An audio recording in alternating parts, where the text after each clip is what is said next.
Você já percebeu que tem certos hábitos que parecem estranhos até para você mesmo? Talvez você pense demais antes de tomar decisões simples. Peça desculpas recorrentemente, mesmo quando não fez nada de errado, ou passe horas analisando conversas antigas na sua cabeça, tentando entender onde teria errado. Esses comportamentos, que muitas vezes rotulamos apenas como traços de personalidade ou jeitos de ser, podem ter raízes muito mais profundas. O que poucas pessoas sabem é que muitos desses padrões de atitude podem ter começado muito antes do que imaginamos, ainda na primeira infância. Se você sente que sua mente funciona de uma maneira constante e analítica, talvez seja o momento de observar esses detalhes.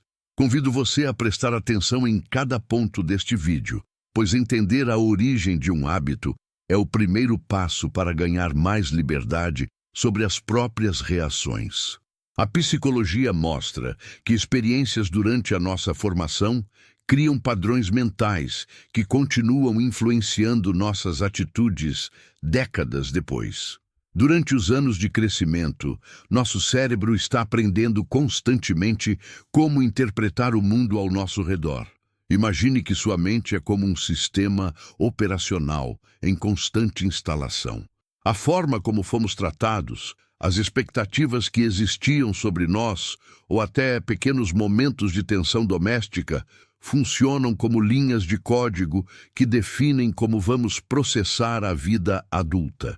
Muitas vezes, esses padrões aparecem como hábitos que consideramos estranhos, mas, na verdade, são estratégias de adaptação que nossa mente desenvolveu lá atrás para lidar com o ambiente em que vivíamos e garantir que fôssemos aceitos ou protegidos. E alguns desses hábitos podem estar presentes na sua vida hoje, moldando sua carreira, seus relacionamentos e sua paz mental, sem que você sequer perceba a origem de tudo isso. Vamos explorar agora 10 desses padrões que muitas vezes passam desapercebidos. O primeiro hábito muito comum é a paralisia de análise, que se manifesta como uma dificuldade extrema em tomar decisões simples. Pessoas que cresceram em ambientes com crítica severa ao erro costumam desenvolver esse padrão. Você avalia todos os cenários possíveis, antecipa falhas e hesita, porque na sua infância o erro não era visto como parte do aprendizado, mas como uma falha de caráter ou um motivo para desaprovação. O segundo hábito é o pedido de desculpas compulsivo. Você se pega pedindo perdão por ocupar espaço, por falar algo ou por algo que sequer estava sob seu controle. Isso acontece porque muito cedo você aprendeu que manter a harmonia no ambiente era a sua maior segurança.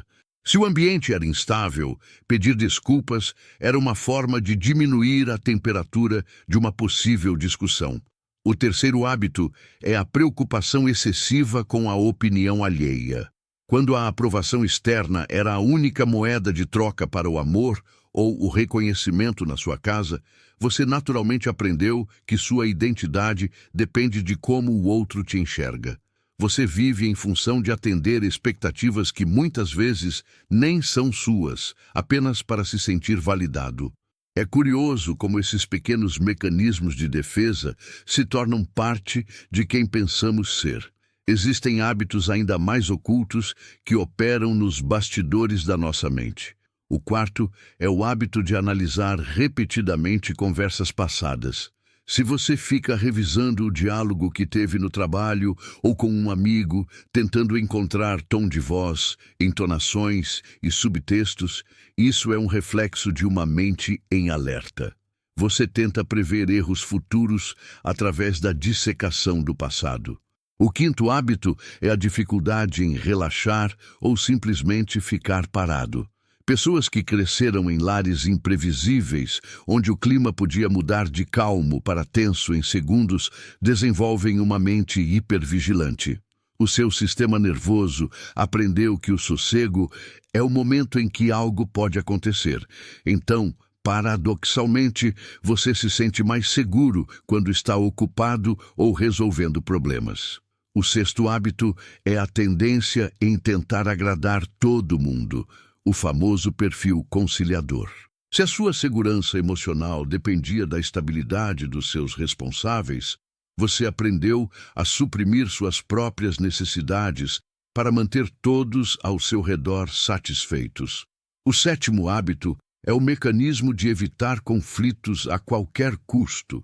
Mesmo quando você tem razão, você prefere recuar ou se calar para não enfrentar uma discordância, porque, na sua memória emocional, conflito é sinônimo de perigo ou de perda de conexão.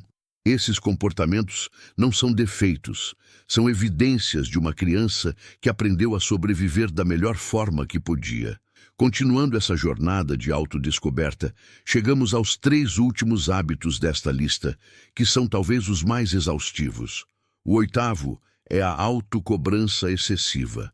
Se você sente que nunca é bom o suficiente, independentemente de quanto conquiste, pode ser que seu valor durante a infância estivesse estritamente ligado ao seu desempenho. Você aprendeu que o amor era condicional. Você só era visto se entregasse resultados.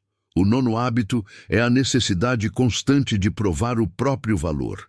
Isso difere da cobrança, porque é direcionado ao outro. Você sente uma urgência em demonstrar competência, inteligência ou utilidade para justificar sua presença em qualquer ambiente. Você sente que, se parar de produzir ou de impressionar, perderá o seu lugar. Por fim, o 10º hábito é pensar demais sobre situações simples e corriqueiras. Isso é um sinal clássico de uma mente altamente analítica que nunca desligou o modo de sobrevivência. Você observa padrões, antecipa riscos e investiga intenções até em situações cotidianas que não representam risco algum. É como se você estivesse sempre lendo um mapa de um terreno que já não é mais o mesmo. Mas sua mente insiste em usar as ferramentas antigas, porque elas foram as que te trouxeram até aqui. Muitos desses hábitos, quando olhados de fora, podem parecer apenas traços de uma personalidade intensa ou perfeccionista. Mas, na verdade, eles são reflexos de experiências antigas que moldaram a forma como sua mente aprendeu a filtrar o mundo. É fundamental entender que este processo de análise não serve para criar uma lista de culpados ou cultivar ressentimentos sobre o passado. Pelo contrário, o objetivo é a compreensão. Quando você entende que aquele seu hábito de prever o pior, ou aquela necessidade de pedir desculpas por tudo, é apenas um mecanismo de defesa de uma criança que tentava se proteger, você retira o peso do julgamento sobre si mesmo. Você percebe que não é algo errado com você, mas sim uma estratégia que foi útil lá atrás, em um contexto específico, mas que talvez agora, na vida adulta, precise ser atualizada. A psicologia nos ensina que, à medida que trazemos esses padrões do inconsciente para o consciente, nós ganhamos uma ferramenta poderosa, o poder da escolha. Você não precisa mais agir no modo automático. Agora, quando você se pegar analisando demais uma conversa ou se cobrando de forma desproporcional, você pode parar, respirar e perguntar a si mesmo se aquela reação é necessária para o momento presente ou se é apenas um eco de um passado que já terminou.